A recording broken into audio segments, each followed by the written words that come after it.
বিশেষ করে গোলাম আজম নিজামী, কাদির মোল্লা, সাইদি, এদের সকলের ফাঁসি এটা শুধু প্রত্যাশা নয়, এটা আমাদের স্পৃহা, এটা স্পৃহা আমাদের। একটা বলতে চাই, ফরিদুল মাসুদ দামাত বারকাতুহু আমার তালুই, তিনি অসুস্থ, খাস করে দোয়া করবেন। অনেক ভালো লোক, অনেক বড় আবেদ, অনেক বড় আলেম। তাকে ইসলামের দুশ্মনেরা তোহমাত দেয়, অমুকের দালাল তমুকের দালাল। ফরিদুল মাসুদ আল্লাহ রসুলের দালাল, অন্য কার দালালি ফরিদুল মাসুদ। মনে করি এই মুহূর্তে বাংলাদেশের সবচেয়ে বিতর্কিত ব্যক্তিটি হচ্ছেন ফরিদুদ্দিন মাসুদ সাহেব।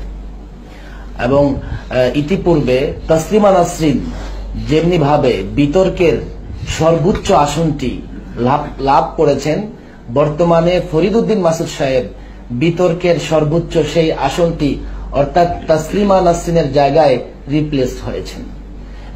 প্রজন্ম তত্ত্ব। তো আমার সামনে এখন আছেন উনি ফরিদুদ্দিন মাসুদ, কিশোরগঞ্জের সোলাকিয়া মসজিদে, সোলাকিয়ার যে বড় জামাত হয় ঈদের জামাত, সেই জামাত ইমামতি করেন। উনি একটু আগে এসে এখানে সংহতি প্রকাশ করেছেন, আমরা তার সঙ্গে কথা বলবো। আমি ফরিদুদ্দিন মাসুদ, সোলাকিয়া ঈদগাহ ময়দানের ইমাম, সর্বশ্রেষ্ঠ ঈদগাহ।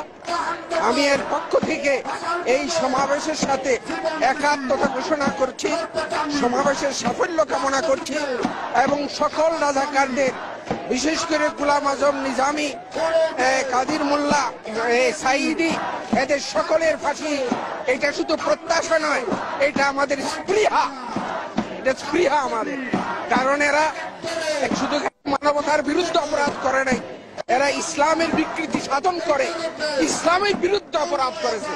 সুতরাং এদের ফাঁসি ছাড়া দ্বিতীয় কোনো দাবি আর হইতে পারে না, দ্বিতীয় কোনো শাস্তি হইতে পারে না। সুতরাং